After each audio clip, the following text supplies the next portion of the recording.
Bonjour. Au dernier cours, nous nous sommes familiarisés, si l'on peut dire un peu rapidement, avec un mode d'exégèse très singulier, appliqué par Kukai à l'interprétation des dénominations, myo, qui constitue le titre de son ouvrage. Cette exégèse, appelée sextuple exégèse par séparation et réunion, Rikuri Gashaku ou bien Rokuri Gashaku, je ne reviens pas sur cette différence de prononciation. Cette exégèse, donc, n'est autre que l'exposé des règles de composition nominale en sanskrit, samasa.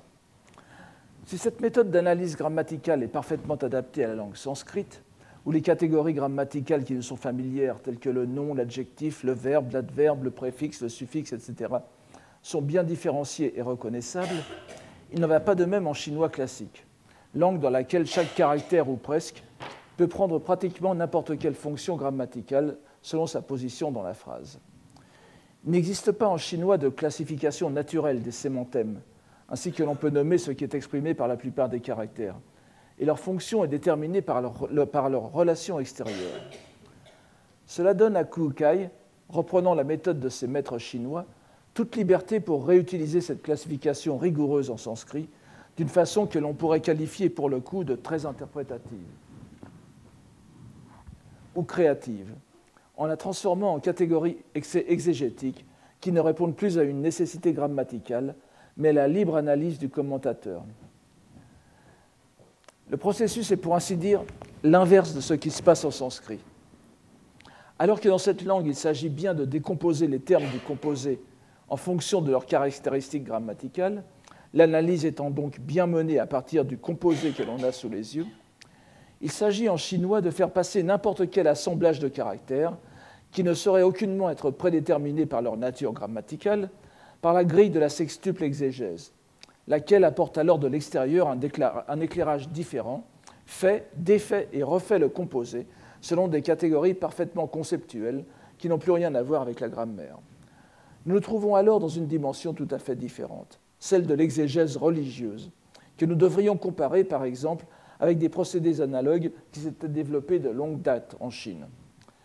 L'une des écoles chinoises qui présentait le système d'exégèse le plus élaboré était l'école Tendai, Tiantai en chinois, dont je ne ferai que mentionner 3 grilles herméneutiques afin d'en suggérer la complexité, dans laquelle il n'est bien sûr pas question d'entrer ici. Nous avons déjà suffisamment à faire avec Kukai. C'est ainsi que nous avons pour la discussion de tout dogme, gi, n'est-ce pas, ou tout texte scripturaire, soit le quintuple sens hermétique ou mystique, Goju Gengi, qui est à son tour l'objet d'un protocole herméneutique appelé l'exégèse commune en 7 points, ou 7 reprises, Chibanguge, tandis que les textes canoniques sont plus spécialement l'objet de ce que l'on appelle la quadruple exégèse, Shishaku. Nous pouvons rappeler que dans l'exégèse commune, en 7 points, Chibanguge, se retrouvent justement 3 rubriques que Kukai utilise dans sa propre exégèse. Les dénominations, myo, la substance, tai, et la mise en œuvre ou application, yu. En somme, la grille d'analyse grammaticale sanskrite, importée de l'Inde par les traducteurs qui transmirent les conceptions grammaticales indiennes tardives, en même temps que le tantrisme, se trouvant sans objet en chinois, elle a été réutilisée par analogie avec les catégories herméneutiques déjà existantes. Elle y ajoutait cependant le prestige d'un lien direct avec la langue sanskrite, lien purement symbolique, nous l'avons vu, mais qui permettait aussi de la présenter comme un instrument privilégié pour comprendre ce qui faisait l'essentiel, le cœur de l'enseignement ésotérique, les paroles de vérité, Shingon. Nous voyons pourtant que Kukai se contente ici de la mettre en œuvre dans la partie exégèse des dénominations de son titre, de son livre, Shakumyo, n'est-ce pas, et qu'il n'y réapparaît plus par la suite. On aurait pu s'attendre à la retrouver dans les 2 autres opuscules de la trilogie, mais ce n'est pas le cas. La trilogie dont le Shoji Jisogi est le second volet. Elle a en fin de compte un champ d'application bien délimité, qui est la façon dont les 3 myo, les 3 dénominations du titre, Shoji Jiso, s'articulent entre eux. Kukai y a vu un objet propice sur lequel déployer sa méthode d'analyse exotique, nouvellement importée de Chine, grâce à laquelle il peut examiner, hors de toute contingence grammaticale, l'éventail des rapports qui peuvent relier entre eux les trois termes. Ajoutons une dernière remarque. Lorsque l'auteur fait à la fin un bref récapitulé, où il conclut que la relation oppositionnelle, copulative, vous vous souvenez, c'était soi, shaku, appartient au superficiel et au sommaire, tandis que les deux autres exégèses, dites porteurs de l'acte, jigo shaku, et proxime, c'est une sorte de néologisme que je me permets, ringon shaku, se réfèrent au profond et au secret. Il introduit dans cette méthode d'analyse grammaticale un aspect ésotérique qui ne se trouve pas dans l'original indien.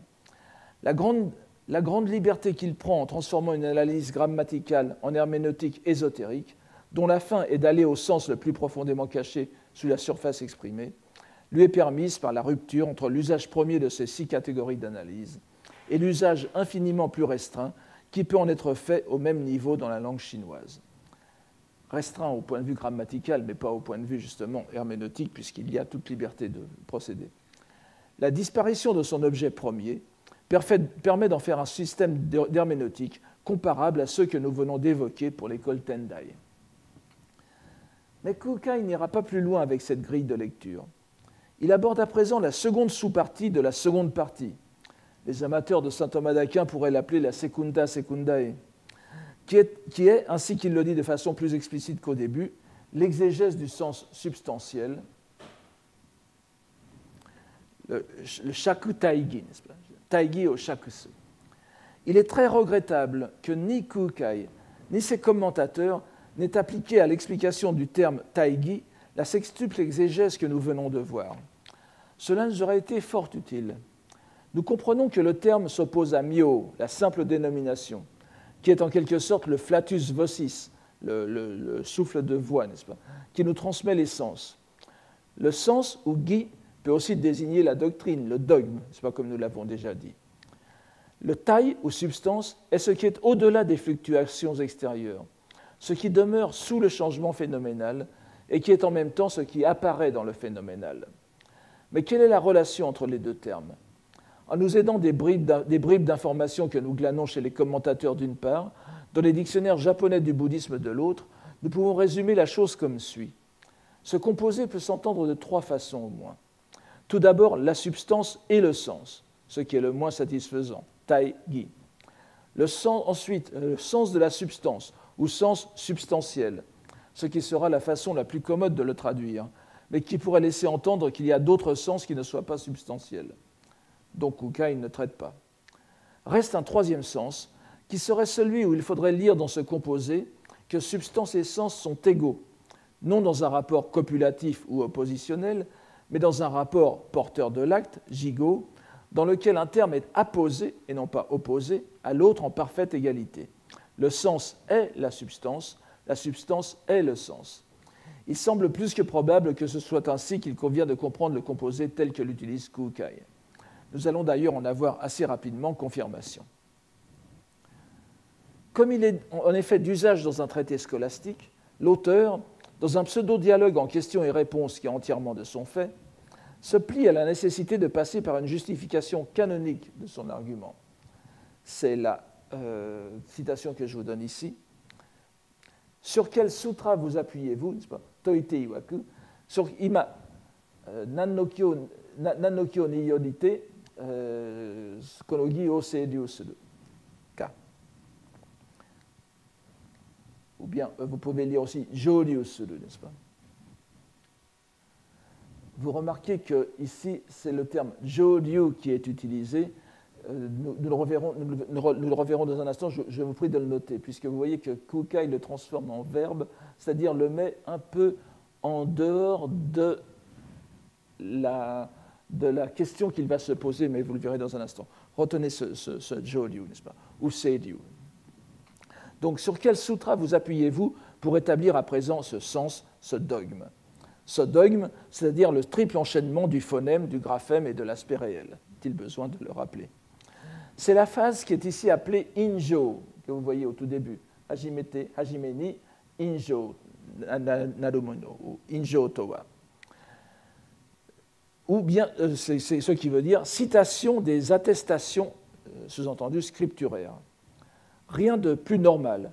Toute profération d'un gi ne peut s'appuyer que sur les écritures, paroles du Bouddha lui-même, ou sur celles d'autorités reconnues, comme les docteurs de l'Inde ou de la Chine.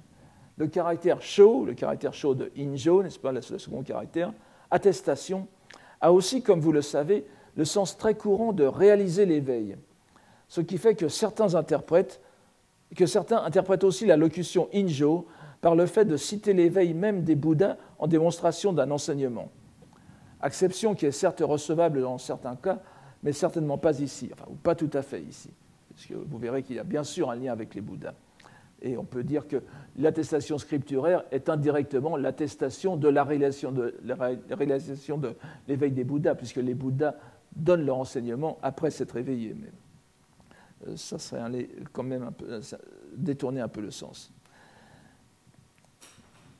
Donc le passage cité en attestation provient comme de juste du Sutra du Grand Solaire, le Dainichikyo, dont la traduction faite par Shubhakara Simha, Zemmui, dont vous trouverez les caractères un peu plus loin, et son disciple Yissing Ichigyo en japonais, traduction du 8e siècle.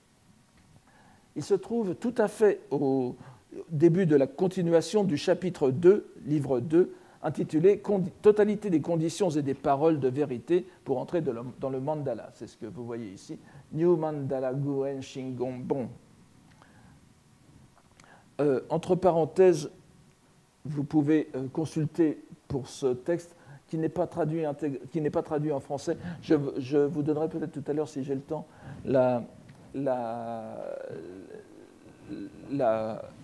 une référence française. Je vous la donne très rapidement. Malheureusement, ils sont difficiles à se procurer. Vous ne pouvez l'avoir qu'en bibliothèque. Ce sont 2 livres de M. Tajima Ryujun,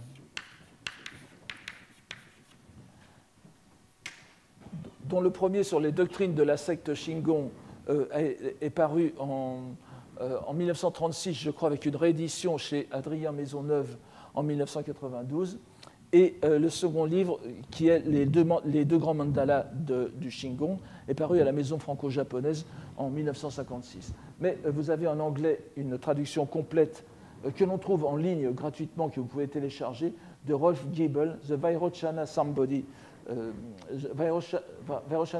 Sutra. C'est dans la collection Bukkyo Dendo Kyokai English Tripitaka Series. Vous pouvez, en tapant simplement cela, vous pouvez le trouver, le télécharger en ligne. C'est une traduction faite à partir du texte chinois, bien sûr. On ne possède pas le texte sanskrit, malheureusement. On possède un texte tibétain dont la traduction est beaucoup plus tardive que la traduction chinoise. Si bien que la traduction chinoise reste la plus importante pour nous. Alors, la stance qui va être citée par Kukai provient de la bouche de Vairochana, Maha Vairochana et Dainichi Nyorai lui-même, n'est-ce pas, qui s'adresse ainsi à son disciple Vajrapani, que vous avez, Shitsukongo, Vajrapani, qui est aussi appelé le Seigneur des mystères, Shimitsushu. C'est une très belle traduction. Malheureusement, c'est une traduction chinoise très, très parlante qui dévie un peu de l'original sanskrit, mais enfin, nous n'avons pas lieu d'en parler ici. Vous voyez ici, je vous donne 2 illustrations de Vajrapani. Voici ce qu'on appelle, d'une dénomination qui est maintenant très très critiquée, l'art gréco-bouddhique du Gandhara. Je ne sais pas pourquoi on la critique, pour des raisons post-coloniales, n'est-ce pas? Mais c'est pourtant, comme vous le voyez, on ne peut pas trouver plus gréco-bouddhique, puisque Vajrapani, qui est sur la droite de cette image, n'est autre que Hercule. Vous voyez qu'il est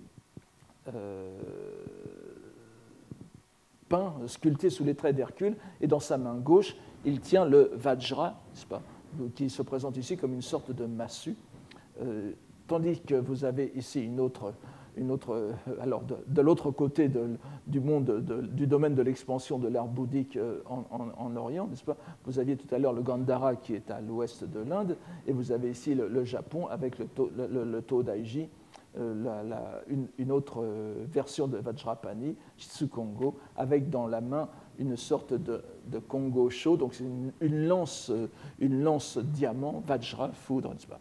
Alors voici, c'est donc l'interlocuteur de Maha Vairochana, qui lui donne cette strophe pour expliquer son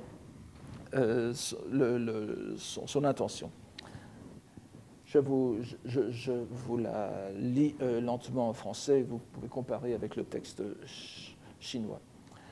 Les paroles de vérité, Shingon, du parfaitement éveillé, To Sho Kak, n'est-ce pas, c'est-à-dire égal et juste, Samyak Sambuddha en sanskrit, ont pour aspect ou marque caractéristique les syllabes, les noms et les phrases ou composés. Vous voyez, Myo, Gon, Jodyu, no So. Vous retrouvez ici le Jodyu que nous avions comme nom, ce que Kukai a utilisé tout à l'heure comme verbe. Ce qui est important pour la suite, vous allez le voir. Kukai met ce Jodyu un peu en dehors de la numération. Pour lui, ça tourne autour de Gon et Myo. Donc, ils ont pour aspect caractéristique les syllabes, les noms et les phrases ou composés. Comme dans les propositions du dieu Indra. Indara Shu.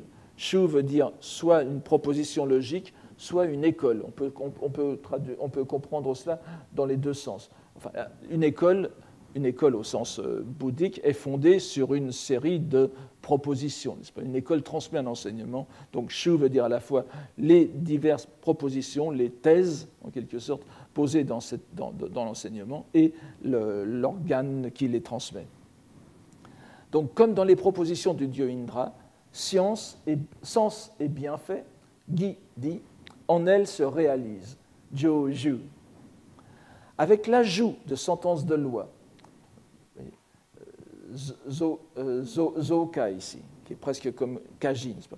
Avec l'ajout de sentences de loi, les dénominations d'origine et les pratiques entre elles correspondent.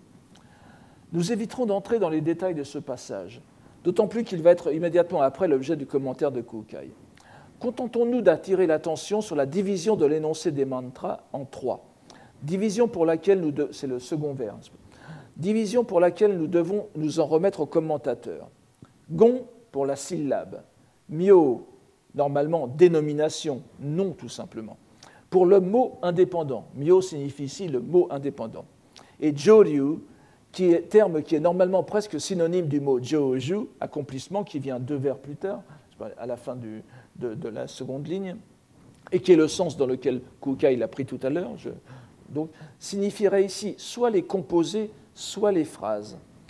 Il est plus probable qu'il s'agisse des composés, puisque les mantras ne comportent guère de phrases, si l'on entend par ce terme une proposition comportant un verbe conjugué.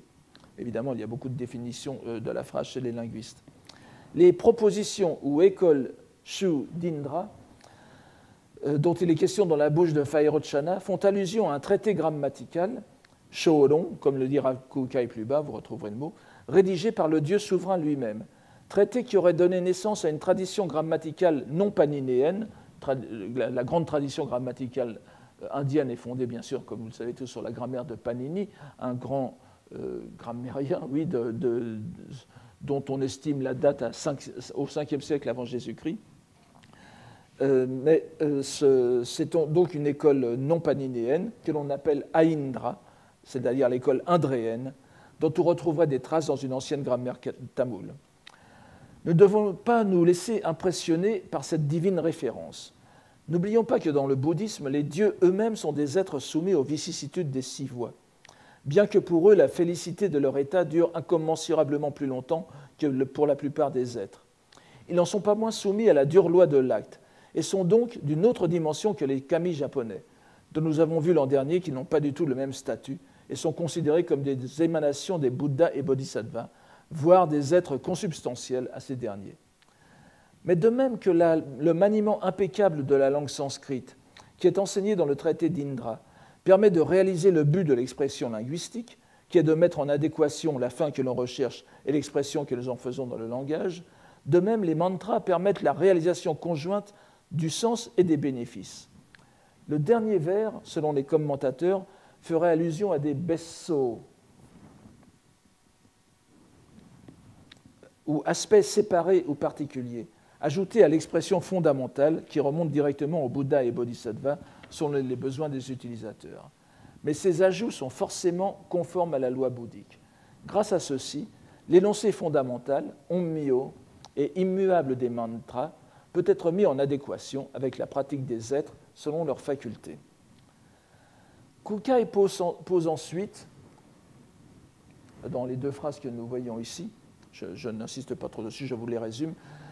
Donc Kukai pose ensuite, encore une fois, une question rhétorique sur le sens et le dogme qui est manifesté, ken, arawasu, que nous pourrions aussi traduire par révéler, dans ces stances, et d'y ajouter une réponse qui est bien conforme à ses remarques précédentes, où était mise en contraste l'exégèse selon le superficiel et le sommaire d'une part, et l'exégèse qui s'appuie sur le profond et le secret de l'autre. Il pose ainsi les deux niveaux exotériques et ésotériques de la stance, tout en renvoyant aux commentaires sur le sutra de Mahavairochana, également œuvre de Ichigyo, faite d'après les enseignements de Shubhakarasima, c'est-à-dire Zenmui. Donc. La plupart des commentateurs indiens et modernes, afin de donner un exemple concret, répètent à la lettre le passage du livre 7 du commentaire. Il y est dit, pour résumer, que l'on peut considérer l'un des mantras pris comme exemple dans le sutra comme une espèce de porte d'entrée dans la loi, dans le plan de loi. Ishu New Hokkai Mon. Ishu no New Hokkai Mon. Prenons le sens de le mot asammai que je vous donne ici. Je vous fais un petit condensé de plusieurs commentaires. N'est-ce pas ? Prenons le mot asammai. Il peut être vu comme assemblage de syllabes sanskrites, prises soit séparément, comme le a, indiquant la porte de l'absence de production, musho-mon, sa qui est la, sammai, vous voyez qu'ici les commentateurs divisent les deux phonèmes de san, disons sa, on ne prend que le premier phonème, sa, donc que l'on peut prononcer aussi sha. Sa est la porte de l'absence de vérité, c'est-à-dire ce qui est au-delà de la vérité, et ma est la porte de la grande vacuité, daiku no mon. Nous avons ensuite une tentative de définir, par cet exemple, la distinction entre les trois niveaux d'énoncés mentionnés dans le sutra. Chaque lettre, J, est une syllabe, gon, mais la syllabe A, prise au sens de sens, est un nom, une dénomination. Et l'assemblage asammai est le composé, ou phrase, jōryu, reposant sur l'ensemble des dénominations. Or, cela est considéré comme le niveau exotérique, dans la mesure où l'on s'en tient à une seule couche, ju, n'est-ce pas, ichiju, niju, qu'on retrouvera peut-être tout à l'heure, dans une seule couche exégétique. Le niveau ésotérique est la compréhension de ce que ces mêmes syllabes, assemblées en mots et composées, ont une infinité de sens, muhen no-gi. C'est ce que nous dit Kukai lui-même, dans le sens ésotérique, Mitsugi, n'est-ce pas ?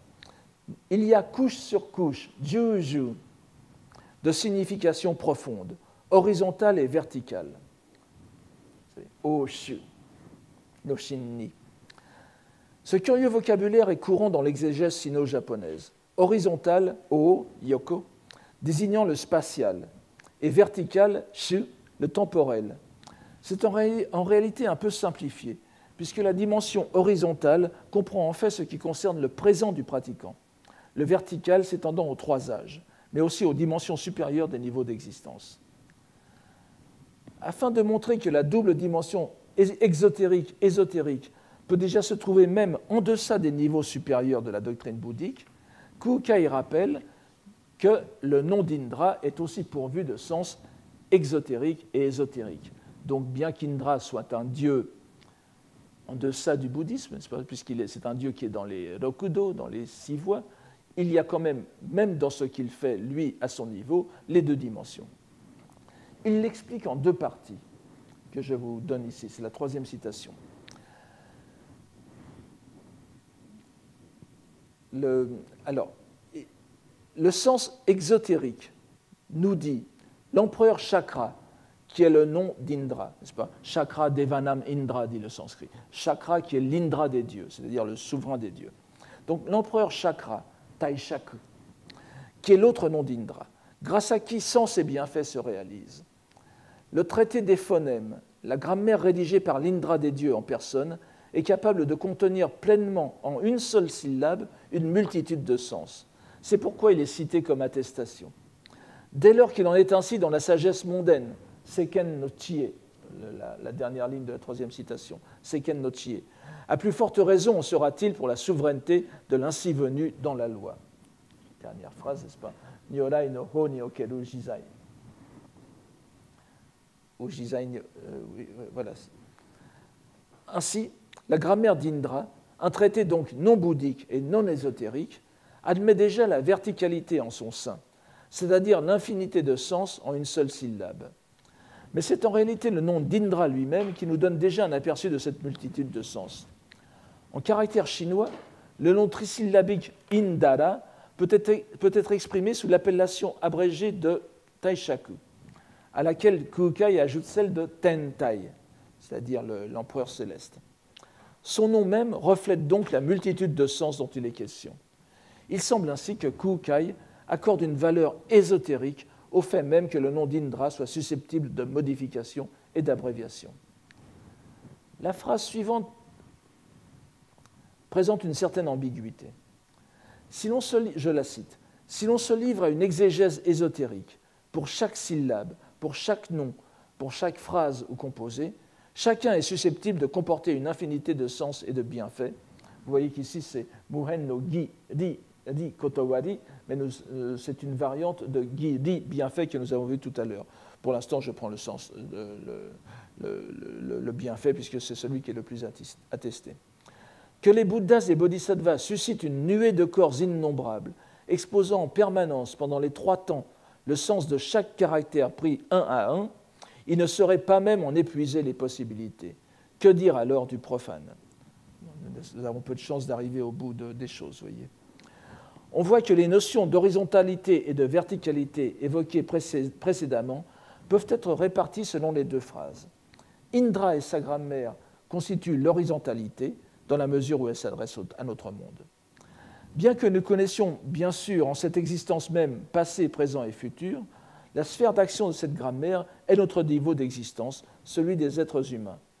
La seconde phrase, en revanche, devrait décrire la dimension verticale, comme l'indique l'évocation des Bouddhas et Bodhisattvas se livrant à une sorte d'exégèse cosmique.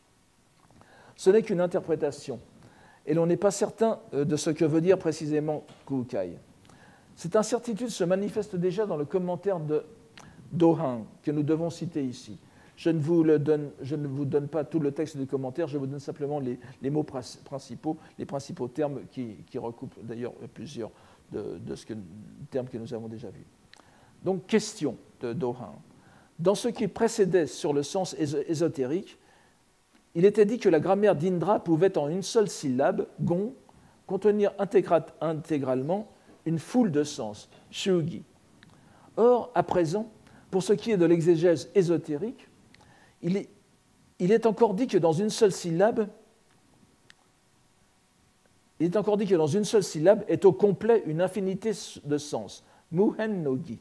Il n'y a pas de différence betsu entre les exégèses exotériques et ésotériques. Exotérique et ésotérique. Qu'en est-il alors? Réponse.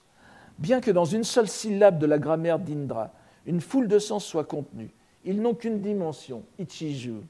À présent, pour ce qui est des sens ésotériques, ils sont pluridimensionnels, juju, et inépuisables, tout comme le filet d'Indra. C'est pourquoi il est dit que si les Bouddhas et Bodhisattvas suscitaient une nuée de corps innombrables, exposant en permanence pendant les 3 temps le sens de chaque caractère pris un à un, ils ne sauraient pas même les épuiser. C'est ce que nous venons de voir.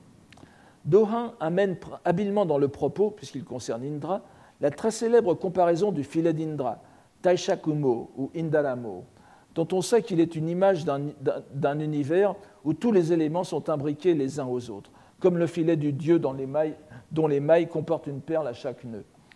Chacune se reflétant dans toutes les autres en une infinité d'interactions. Cette comparaison, il n'est pas allé la chercher bien loin, ainsi que nous le verrons. À propos d'Indra, je ne peux m'empêcher de vous donner la photographie d'un petit temple de Tokyo, que j'aime beaucoup et qui est très connu, puisque c'est le Shibamata Taishakuten qui est connu par les films de Tora-san, n'est-ce pas, où on voit toujours le vieil abbé donnant de bons conseils au personnage un peu foufou de Tolasan. Et voici l'une des représentations traditionnelles d'Indra montée sur un éléphant, qu'il ne faut pas confondre avec Fugen Bosatsu, qui est aussi sur un éléphant, mais tout à fait différent pour le nombre des défenses et les nombres de pattes. Donc, infini. Ah oui, à propos du filet d'Indra aussi, alors j'ai cherché sur l'Internet des images pouvant l'évoquer. Malheureusement, je n'en trouve pas beaucoup, et je trouve celle-ci qui est très intéressante, puisque disons que c'est quelqu'un sur un blog chinois qui estime que ce plafond, c'est un plafond de temple chinois qu'on appelle Zaojing, n'est-ce pas? C'est comme le puits aux herbes enchevêtrées. Et c'est un temple de Taïwan, l'un des nombreux temples de Taïwan qui porte le nom de Tianshan, Longshan Sun, le temple de la montagne du dragon. On le voit ici un peu mieux, ce n'est pas tout à fait le filet d'Indra, puisque vous voyez qu'il est caractéristique, c'est ce qu'on appelle aussi le Bagua Zaojing, c'est-à-dire qu'il est octogonal, comme les Bagua, les huit formes fondamentales du Yijing, mais vous voyez que l'enchevêtrement des poutres du plafond, là on ne les voit pas très bien, mais il y a parfois des espèces de suspensions, n'est-ce pas, comme des boules de bois suspendues qui évoquent tout à fait les perles qui sont au nœud de chaque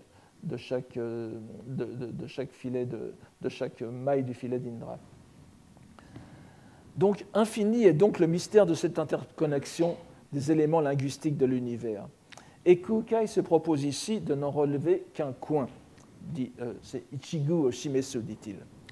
Je ne résiste pas à la tentation de faire une remarque sur ce terme, en le rapprochant d'une phrase célébrissime de Saicho, donc le grand rival de Kukai, dans un de ses traités les plus fameux, où le trésor du royaume, Kokuho, c'est-à-dire le personnage qui est comme un trésor pour le royaume, est défini comme celui qui éclaire ne fût-ce qu'un recoin, Ichigu o Terasu, ce que l'on peut sans doute interpréter jusqu'au moindre recoin. Je ne chercherai pas à résumer les polémiques longues et violentes qui se sont produites autour de cette citation, mais je pense qu'il vaut la peine de remarquer qu'une locution fort voisine, ici donc, Ichigu Oshimesu, se trouve sur le pinceau de Kukai pratiquement à la même époque, ce qui semblerait indiquer qu'il convienne de l'expliquer non seulement dans le cadre d'une école, ce que l'on a trop souvent tendance à faire, mais aussi dans le contexte littéraire de l'époque. Mais revenons à la démonstration de Kukai, et nous allons voir que le coin du voile qu'il entend lever est beaucoup plus qu'un recoin. Il va se livrer à une quadruple série de mises en relation des trois entités que sont les phonèmes, les graphèmes et l'aspect réel, en les identifiant aux différents niveaux du Sutra de Vairochana qui y correspondent, selon lui, d'après l'énoncé de la strophe qui vient d'être citée. La première identification relève de l'identité complète et synthétique.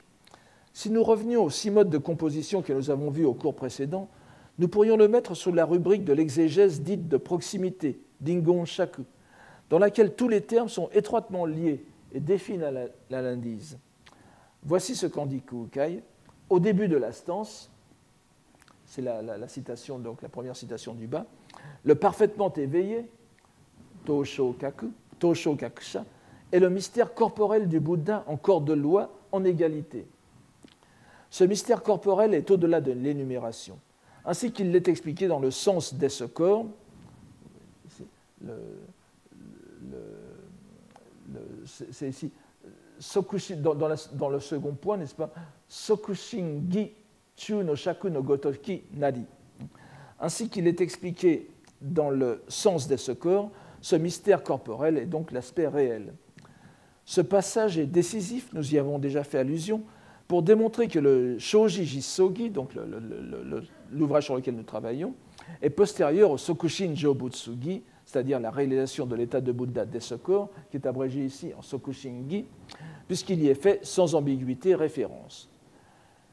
Nous nous devons d'ailleurs de citer ici la strophe initiale qui sera l'objet de la strophe initiale de ce texte du Sokushin Jo Butsugi, qui sera l'objet de l'exégèse de Kukai dans le reste de son opuscule, car nous y retrouverons l'image primordiale que nous venons de voir.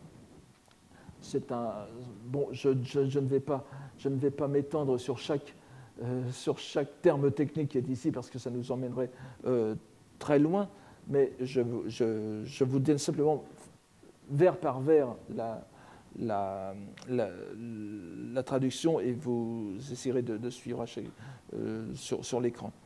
Les 6 éléments sans obstacle entre eux, Rikudayu, Rokudai Muge, sont éternellement en conjonction.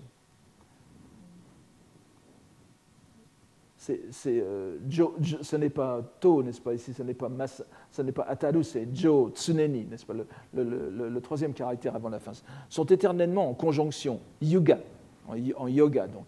Les 4 sortes de mandala, Shijo Manda, c'est-à-dire Shiju Mandala. Vous savez, donc nous avons les mandalas sont classés en 4 catégories selon leur niveau d'action. Ceux que nous connaissons, dont je vous ai déjà parlé, et aussi au séminaire, les mandalas du plan de la matrice et le mandala du plan de diamant sont la première catégorie. Et ensuite, vous avez 3 autres catégories, mais je ne peux pas y revenir dessus. Donc, les 4 sortes de mandalas ne sont pas séparés entre eux. Vous remarquez que mandala est abrégé en manda ici, comme le fait très souvent Kukai, à cause d'une étymologie très discutable, puisque mandala veut dire zone, n'est-ce pas, air en sanskrit, mais on peut parfois le diviser en 2. Je ne reviens pas là-dessus ici. Donc ce manda n'est pas seulement une abréviation, c'est une sorte de prise de position dans l'étymologie du mot. Alors, le troisième vers, le triple mystère, grâce à l'adjuvance, Kaji, est rapidement révélé. L'infinité des dimensions du filet d'Indra n'est autre que le corps. Juju Taishakum Mo, n'est-ce pas? Donc vous voyez, c'est la même citation que tout à l'heure. Donc, l'infinité des dimensions du filet d'Indra n'est autre que le corps. De par sa nature de loi, il comprend en totalité l'omniscience. Les états mentaux et la pensée elle-même dépassent les atomes d'un monde, dépassent en nombre les atomes d'un monde. Chacun est totalement pourvu de la sagesse infinie des 5 sagesses. En sa puissance de parfait miroir, elle est réellement sagesse d'éveillé. Nous retrouvons dans cette strophe l'image du filet d'Indra utilisée par Dohan pour expliquer le passage sur la dimension ésotérique d'Indra. Nous avons ainsi un bon exemple de la façon dont les commentateurs tissent des liens entre les textes de Kukai, avec l'allusion au Sokushin Jo Butsugi dans ce contexte, où le mystère du corps est identifié à l'aspect réel. Que nous ayons ici affaire à l'exégèse de proximité, ou l'exégèse dite porteur de l'acte, Jigo, je ne sais pas si vous vous souvenez du cours dernier, où les termes du composé sont en rapport d'apposition, le sens reste assez clair. Comme il l'a été dit au début de l'ouvrage, ce triple mystère d'égalité du Bouddha en corps de loi est sans autre médiation l'aspect réel. Kukai considère donc que la simple appellation de parfaitement éveillé, c'est-à-dire ce que nous avions tout à l'heure, n'est-ce pas? C'est le Tosho Kakusha. Donc il considère que la simple appellation de parfaitement éveillé suffit à exprimer l'aspect réel, Jisso. C'est-à-dire la troisième, n'est-ce pas? Shoji Jisso. Les 3 articulations de la stance du sutra, Gammyo Jōryu, sont donc contenues en ce seul mot. Vous voyez qu'il n'y a pas d'analyse possible. Le commentaire de Dohan reflète un certain étonnement à voir le mystère corporel identifié à l'aspect réel. C'est le Shimmitsu. L'aspect réel est identifié par Kukai au mystère corporel, Shimmitsu. Soulignant que d'ordinaire, c'est le mystère mental, le 3e, n'est-ce pas? C'est-à-dire Imitsu, qu'il est. Mais il résout la difficulté en affirmant que l'identification mystère mental, aspect réel, est le fait des écoles exotériques. Et vous voyez, nous serions tous tentés de penser que c'est le 3e mystère. Le mental est le plus élevé des mystères. Mais cette position de bon sens est dénoncée comme celle des écoles exotériques, justement, puisque nous avons déjà vu cette espèce de propension qu'a le Shingon, surtout japonais, n'est-ce pas, à inverser en quelque sorte, à inverser les valeurs et à prendre ce qui est le plus concret dans la valeur, la dimension la plus abstraite, la plus métaphysique. Il y a vraiment une sorte de réunion des deux dimensions, enfin au moins des deux dimensions, dans le transcendantal, en quelque sorte. On reverra cette pensée tout à l'heure, et pendant le séminaire, nous verrons cela constamment répété par Dohan, n'est-ce pas? Donc, le mystère du corps, et c'est l'essentiel du Sokushin Jōbutsugi, le mystère du corps est le Jisso, l'état réel, l'aspect réel, la réalité.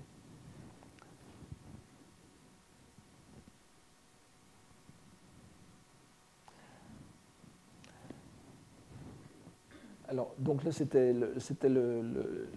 la seconde identification concerne le mot parole de vérité de la stance. Donc, c'est ici la première citation.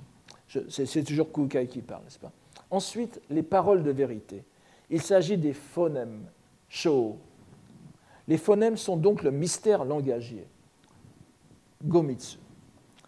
Après avoir assimilé l'aspect réel au mystère du corps par la simple dénomination du Bouddha parfaitement éveillé, n'est-ce pas? Donc, vous voyez, Tosho Kakusha, c'est l'aspect réel, d'après Kukai. Kukai, en prenant les mots au pied de la lettre, et de façon tout à fait logique ici, pose l'identification entre les Shingon et le mystère de la parole, qu'il appelle ici le mystère langagier. On peut parler de Kumitsu ou bien Gomitsu. Nous attendrions en conséquence à ce qu'il aborde le troisième mystère, celui de la conscience, Ishiki, en l'assimilant au reste des termes énumérés par la stance. Mais nous allons voir que ce n'est pas du tout ce qu'il fait. Un si grand maître ne saurait en effet être prévisible. Et l'on est surpris de voir le troisième mystère disparaître de ses préoccupations, au moins dans les termes. Il choisit en effet de prendre les mots syllabe et nom, gong-myo, de la stance, comme un seul composé désignant les graphèmes. Ji, c'est la deuxième citation. Tsugi ni gong-myo naru mono wa sunawachi kore ji nari. Donc, ensuite, les dénominations verbales. Il s'agit, gong-myo, n'est-ce pas? On peut le traduire comme ça si on le prend ensemble. Il s'agit des graphèmes. C'est grâce à la syllabe gong que la dénomination ou le mot myo se manifeste, car la dénomination myo est le graphème ji. C'est donc ce qui constitue les phonèmes, graphèmes et aspects réels de la langue, et rien de plus.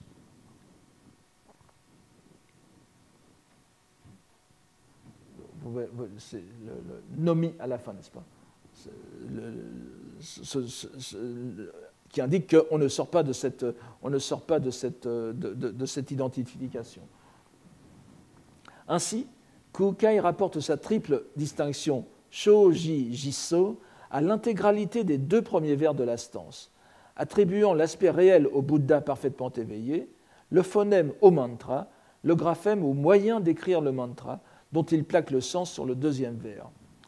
On pourrait objecter, ce que nous ne trouvons pas pour l'instant chez les commentateurs, mais l'enquête est loin d'être terminée, on pourrait objecter donc qu'il ne tient pas compte du troisième terme de l'énumération.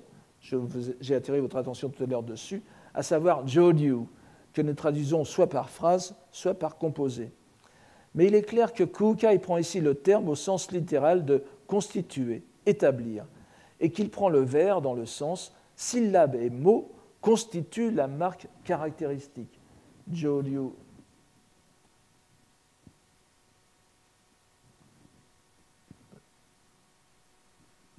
Oh, pardon, c'est un peu. Je vais essayer de retrouver la citation pour que vous la voyiez bien.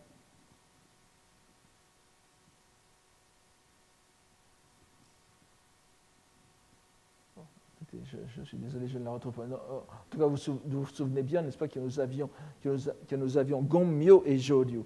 Jōryu est pris ici dans le sens de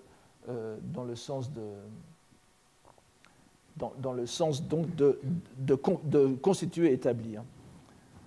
Et donc il prend le vers dans le sens syllabe et mot constituent la marque caractéristique, sous-entendu des shingon, des paroles de vérité, des mantras. Lecture tout à fait justifiable. Le sens de rien de plus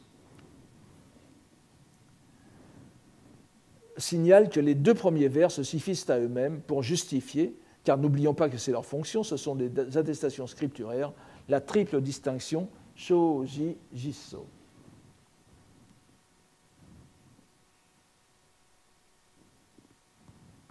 Kukai achève sa démonstration de l'attestation scripturaire en contrastant deux échelles d'herméneutique. Là, vous voyez, après s'être arrêté, donc avoir court-circuité le Jōryu, le composé, éliminant ainsi un point très délicat de l'exégèse, puisqu'on ne sait pas exactement ce que veut dire Jōryu s'il désigne un phénomène grammatical. Mot, composé, phrase, c'est tout à fait problématique. Mais Kukai a sauté en quelque sorte la difficulté. Maintenant, il passe à une double échelle, une échelle, disons,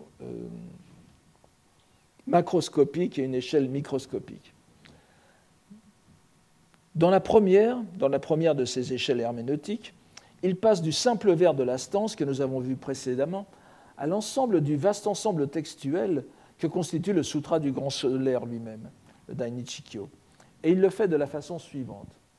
Si l'on manifeste ce sens, alawase, n'est-ce pas, konogi ou alawase, en fonction d'un seul texte dans son ensemble, ichibu, ce n'est pas un texte, c'est un texte pris dans son ensemble, comme une unité.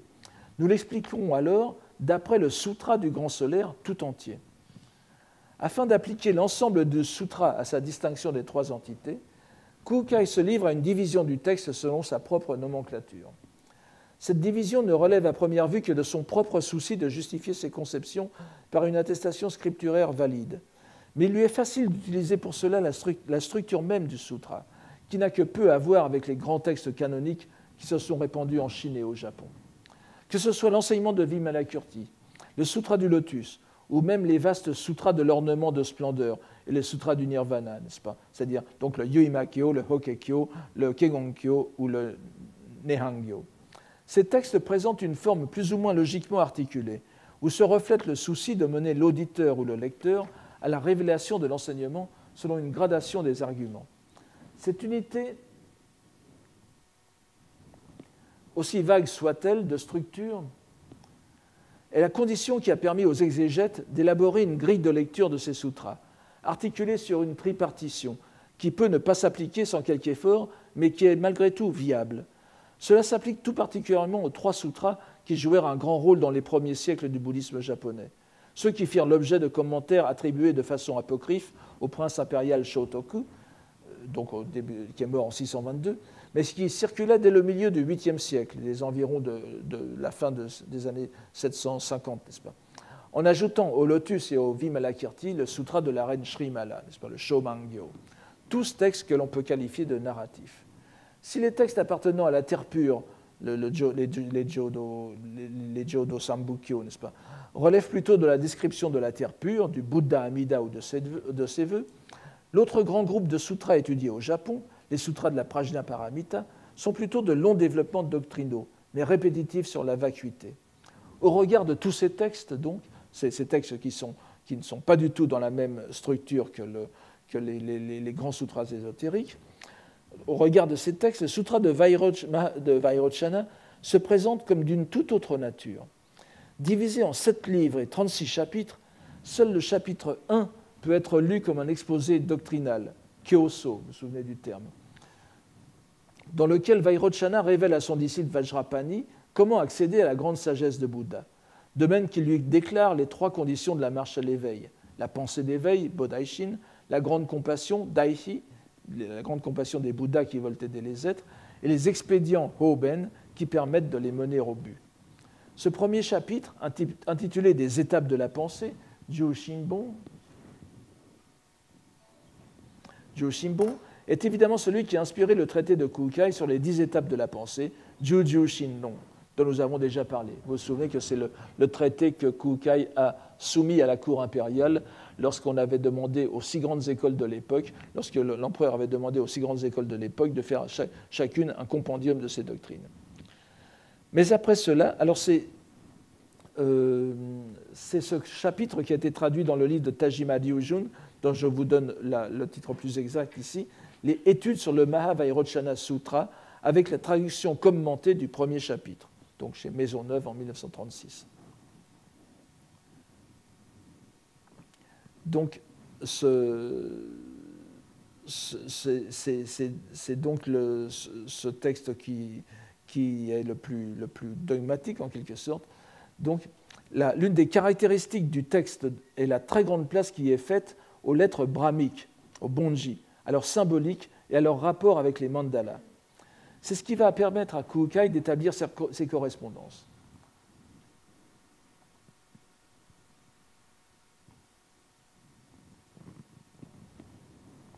Et tout d'abord, les paroles des vérités qui sont exposées dans ce sutra sont les phonèmes, comme je l'ai dit tout à l'heure.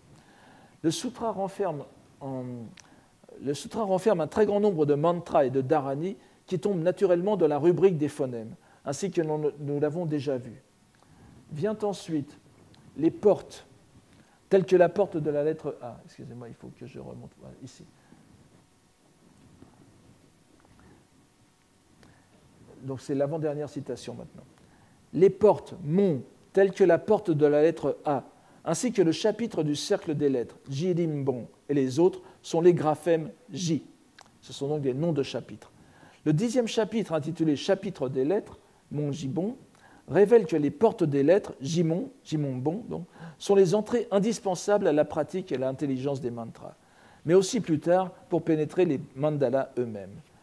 Le sutra expose 34 lettres, de même que la récitation des 100 lettres qui permettent, hyakuji, qui permettent de pénétrer toutes les concentrations. Un très grand nombre de chapitres concernent explicitement l'usage liturgique des lettres et tombent donc dans cette catégorie qui se comprend d'elle-même. Vient la troisième entité, la dernière phrase, le chapitre de l'absence d'aspect ou de marque, musohon, ainsi que les textes exposant l'aspect des vénérés sont pareillement l'aspect réel. Kukai fait ici allusion au chapitre 29 du sutra, l'exposé sur la concentration sans aspect, c'est-à-dire sans marque caractéristique, le samadhi sans marque caractéristique, puisque l'on sait que le caractère mu, sans, signifie aussi l'au-delà de quelque chose, l'absence de marque, le muso, étant la marque réelle, jisso. Ce que nous savons d'ailleurs, non seulement par les sutras ésotériques, mais aussi par des enseignements aussi exotériques que le sutra des sens innombrables que nous avons ici, n'est-ce pas? Le Muryo-gikyo, qui, comme vous le savez, est le sutra que l'on appelle le sutra d'ouverture du sutra du lotus. C'est le sutra qui précède le sutra du lotus, le Kaigyo, n'est-ce pas? Qui est sans doute un apocryphe chinois. Et d'ailleurs, le fait que ce soit un apocryphe chinois vous explique pourquoi il y a ce jeu sur les marques, le sans marque et la marque réelle, n'est-ce pas? Puisque il serait pratiquement impossible de le traduire en sanskrit, cela. Et évidemment, nous sommes ici dans un univers donc, où de langue chinoise, n'oublions pas. Donc on trouve au chapitre 2 du Sutra des sens innombrables, le Muryo-gikyo, ce passage. Je vous le lis assez lentement pour que vous puissiez suivre. Vous voyez, faites attention au jeu sur muso, fuso, vous voyez, muso, muso, muso, fuso, fuso, muso, jisso. C'est pas facile à traduire, à mettre ensemble dans une langue aussi articulée grammaticalement que le français, mais je m'y essaye ici. Cette loi unique s'identifie à l'absence d'aspect. Une telle absence d'aspect étant absence d'aspect ne se caractérise pas, fuso, so seize, ne se caractérisant pas, fuso, fuso nishite, elle est absence d'aspect. On l'appellera aspect réel. Donc vous voyez que vous avez exactement la même démarche que Sekukai, le muso, l'absence d'aspect, qui veut dire ce qui est au-delà de l'aspect, est l'aspect réel, jisso. Le titre du chapitre va évidemment sans dire, mais l'allusion vénérée dont parle Kukai se réfère à plusieurs chapitres du sutra où les Bouddhas et Bodhisattvas qui sont représentés dans les mandalas sont décrits avec leurs marques telles qu'ils doivent être contemplés par le pratiquant.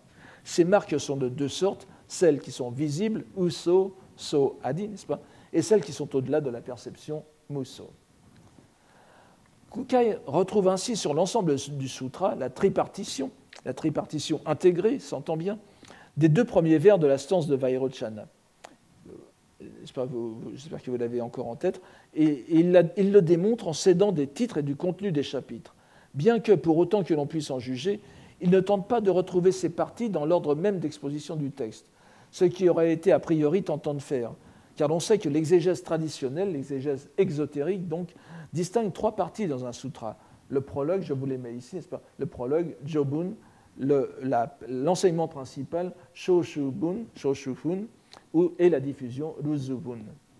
Cela indique bien qu'il entend se démarquer des procédés exégétiques exotériques et linéaires pour envisager une progression verticale, ainsi qu'il l'était dit plus haut.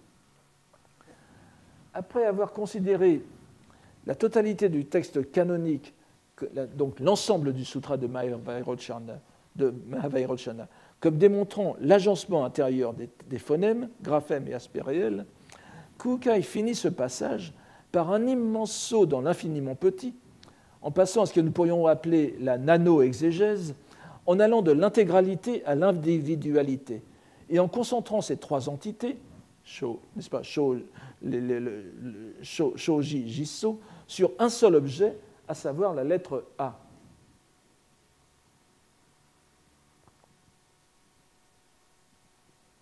Voilà, c'est ici, n'est-ce pas?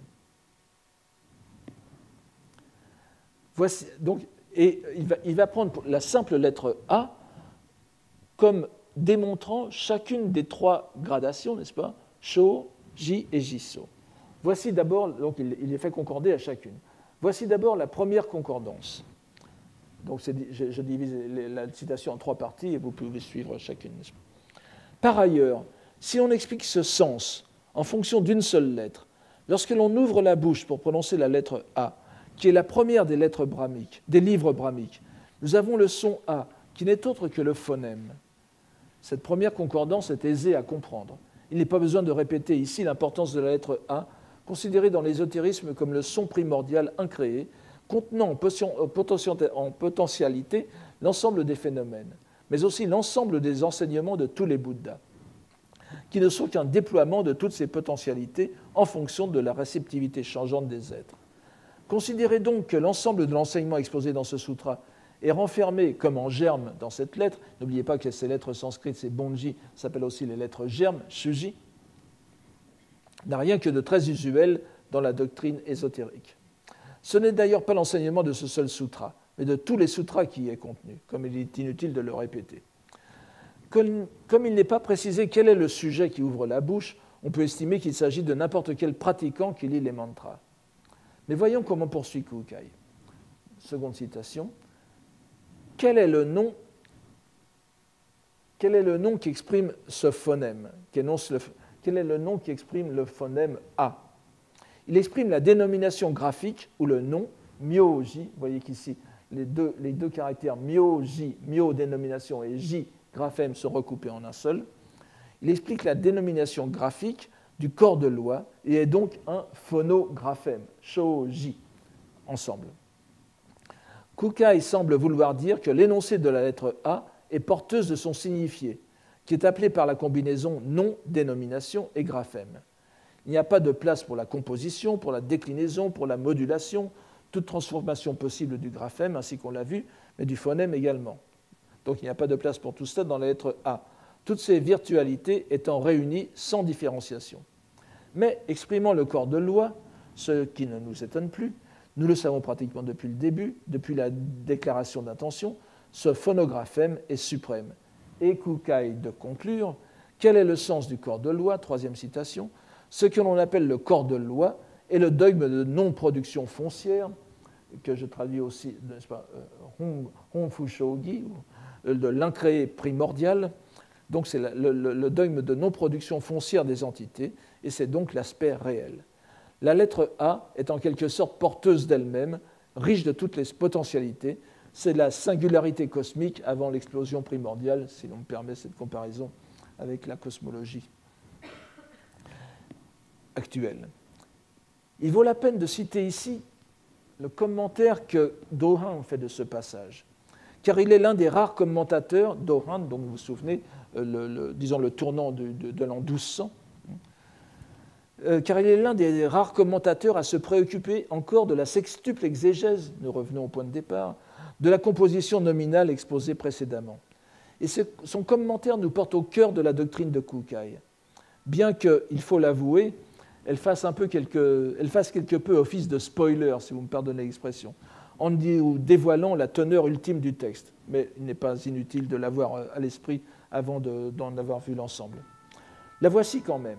Je vous l'ai divisée en 3 parties encore. Je ne peux pas bien sûr essayer de suivre mot à mot encore. Donc première citation. Cette dernière exégèse correspond, parmi les 6 modes vus plus haut, donc que nous avons vu la semaine dernière, au phonème, graphème, aspect réel, selon l'exégèse dite porteur de l'acte, gigot, c'est au milieu de la première ligne. Gigot, chaque, c'est-à-dire appositionnel ou attributif, chaque terme étant apposé à l'autre et non en subordination. C'est moi qui ajoute, n'est-ce pas ? Dans la seule lettre A existent donc les 3 entités de phonème, graphème et aspect réel. Quand on prononce le A, la voix qui est entendue par l'oreille humaine est le phonème. Chaud dans les 2 cas. Chaud dans le sens de coé et de la voix et de phonème. Ce A est le nom de l'ainsi venu en corps de loi. Et le nom n'est donc autre que le graphème. Il réanalyse ici le myo-j de tout à l'heure du passage de Kukai, n'est-ce pas ? Myo et j. Ce A est l'incréé primordial. Il est donc dit aspect réel. Vient ensuite un important échange question-réponse. Question. Cet intégré primordial relève-t-il du principe, Kotowari, et est-il en sa substance invisible à l'œil ? Vous voyez que vous avez ici le mot tai, n'est-ce pas ? C'est donc gen no miyuru tokoro no tai ni arazaru ya, ni araziya. Je n'insiste pas sur la nuance de l'interrogatif, nous l'avons déjà vu au séminaire. Donc, est-il en sa substance invisible à l'œil ? Est-ce qu'il est donc dans une dimension transcendantale ? Réponse. Il n'en est pas ainsi dans cet enseignement, l'enseignement de Kukai et donc de l'ésotérisme. La lettre A, de couleur d'or et de forme carrée, Konjiki Hogyo, est la substance même du corps de loi, donc la lettre A physique. Je vais vous en montrer un exemple tout de suite. Il n'existe pas de principe de l'incréé primordial, Honfusho, Honpusho, séparé d'elle. Il en va de même pour chacun des autres caractères. De plus, les 6 poussières, c'est-à-dire les 6 objets sensoriels, sont toutes tant qu'elles sont graphèmes, monji. Nous l'avons vu tout au début. C'est pourquoi dans l'ensemble des 6 poussières existent intégralement les phonèmes, graphèmes et aspects réels. C'est dire qu'à cause du triple mystère d'égalité de Bouddha, l'ensemble des 10 plans d'existence, avec les plantes, Somoku, n'est-ce pas, la troisième ligne, Somoku Kokudo, avec les plantes et les territoires, c'est-à-dire le monde qui nous entoure, le monde non seulement naturel, Do, mais le monde même politique, Koku. Koku, c'est le royaume, n'est-ce pas ? Donc les plantes et les territoires sont intégralement substance de Bouddha, Buddhainari. Ils ne se manifesteraient pas en tant que tels si ce n'était par le dogme des phonèmes, graphèmes et aspects réels. C'est pourquoi Kukai, n'est-ce pas, a fait ce Shōji-gi à la suite du Sokushin-gi, donc l'opuscule actuel à la suite du premier que nous avons eu tout à l'heure. Ce n'est autre que le principe théorique, Dōdi, de la réalisation de l'état de Bouddha dès ce corps. On ne saurait mieux dire, et Dohan articule magistralement le sens des 2 opuscules de Kukai, en présentant le second comme la théorisation par le langage de l'enseignement pratique donc la théorisation par le langage de l'enseignement pratique du maître sur l'obtention de l'état de Bouddha. Vous voyez ici cette concrétisation de la lettre A. Alors, le petit problème, c'est le terme de forme carrée. Agi, donc la couleur dorée, nous l'avons, la couleur d'or, nous l'avons ici, n'est-ce pas, Konjiki. La forme carrée peut être soit une allusion à la forme même de la lettre qui s'inscrit dans un carré et avec des traits droits qui veut faire passer pour un carré, ou bien c'est une allusion directe à la forme chinoise du A, n'est-ce pas, que vous avez vu tout à l'heure, qui pourrait grosso modo être vue comme un carré. Donc la voici en tout cas. Donc cette citation est en même temps une excellente introduction à la suite de cette partie sur le sens et la substance, dont nous verrons dans le prochain cours la façon dont elle va se développer sur ses prémices. et je vous remercie de votre attention.